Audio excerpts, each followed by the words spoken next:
Hello students, Krishna institute of law में आपका स्वागत है।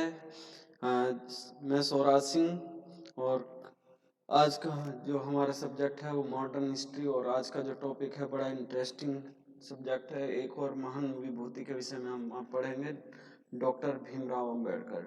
डॉक्टर भीमराव अंबेडकर के विषय में आज हम पढ़ेंगे। चलिए देखिए, डॉक्टर भीमराव अंबेडकर के विषय में सबसे पहले हम जन्म के विषय में पढ़ते हैं। तो बॉर्न इनका हुआ था 14 अप्रैल 1891 को महू, मध्य प्रदेश में। आज इसको हम अंबेडकर के नगर के नाम से जानते हैं। तो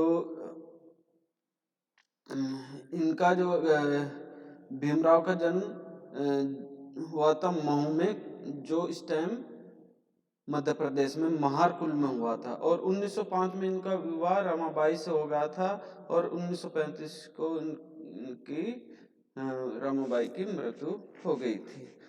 ठीक है ना। फिर 1948 में भीमराव ने दूसरा विवाह किया शारदा कबीर से, जो बम्बई के एक सारस्वत ब्राह्मण कुल की रहने वाली थी। और इनका जो देहांत हो गया 6 दिसंबर 1956 को दिल्ली में। अंबेडकर जी का जो देहांत हुआ 6 दिसंबर 1956 को होगा। ठीक है। इनकी जो जन्म कहते हैं चैत्य भूमि, इनके जो जहाँ पर इनका शरीर दफनाया उस स्थान को चैत्य भूमि के नाम से जाना जाता है। ठीक है।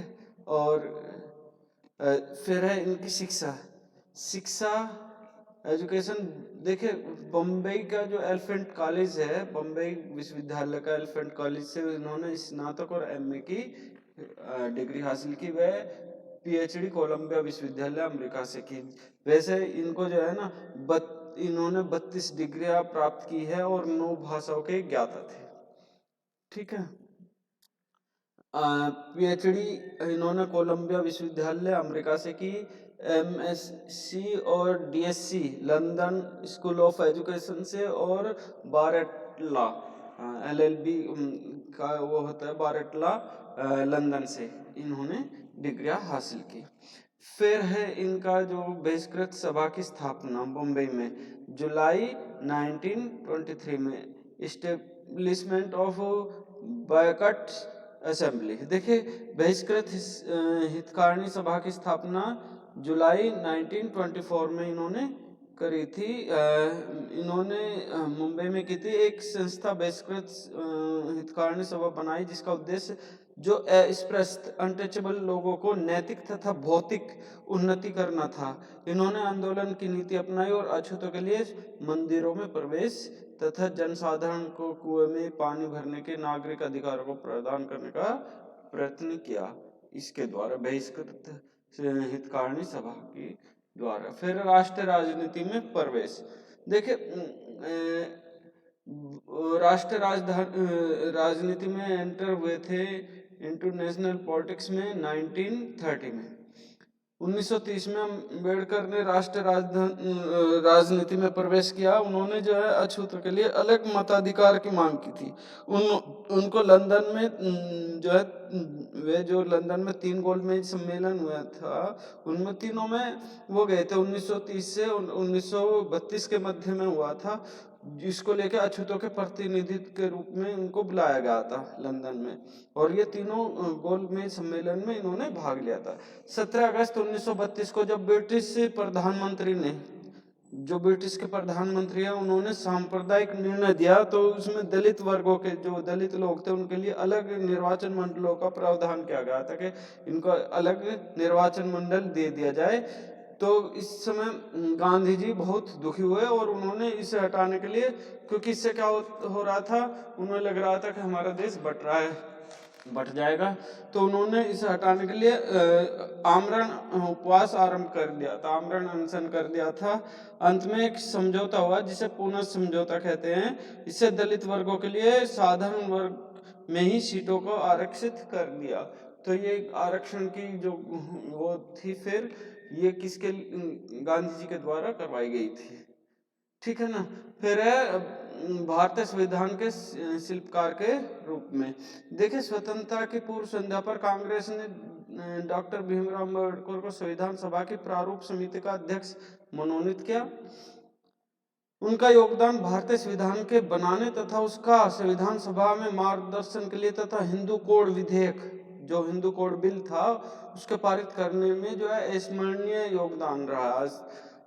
जो है इनका बहुत बड़ा योगदान रहा। इसमें इन्होंने भारतीय संविधान के लिखने में केवल 2 वर्ष 11 महीने और 18 दिन का समय लिया। भारतीय संविधान विश्व का सबसे बड़ा लिखित संविधान है और अंबेडकर को निम्न जातियों के उद्धारक के रूप में देखा जाता है कि निम्न जातियों का, स्त्रियों का और बहुत सारे इन्होंने काम किए। देखिए, इनका योगदान भारतीय डॉक्टर भीमराव अंबेडकर के कार्यों की समीक्षा या योगदान, कंट्रीब्यूशन डॉक्टर भीमराव अंबेडकर। भारतीय संविधान का निर्माण, अभी जैसे हमने बताया, इन्होंने जो है ना भारतीय संविधान का निर्माण पूरे तन मन से इन्होंने पूरी तरह से भारतीय संविधान का निर्माण किया। उसमें 2 वर्ष 11 महीने 18 दिन का समय इन्होंने लगाया। फिर इनका जो कंट्रीब्यूशन था दलितों और आदिवासियों को मंदिर में प्रवेश दिलाना। पहले क्या था, entry for untouchable in temple. जो दलित लोग थे या आदिवासी थे, उनको जो है मंदिरों में जाने की छूट नहीं थी, उनको मंदिर नहीं जाने दिया जाता था। तो इन्होंने वो अधिकार उनके लिए दिलवाए मंदिरों में, सबके लिए, क्योंकि भगवान सभी के लिए है, तो फिर सभी जा सकते हैं उनके पास।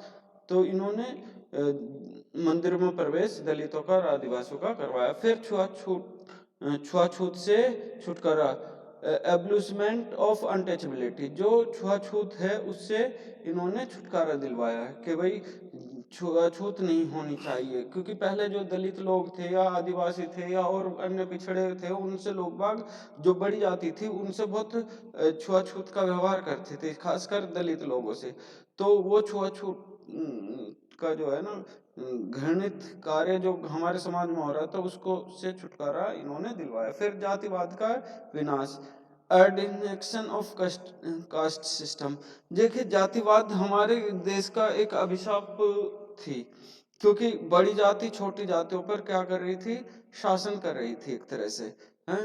जो बड़ी जाति थी वो छोटी जाति को निम्न समझती थी, छोटी जाति वाले कि भाई ये निम्न है।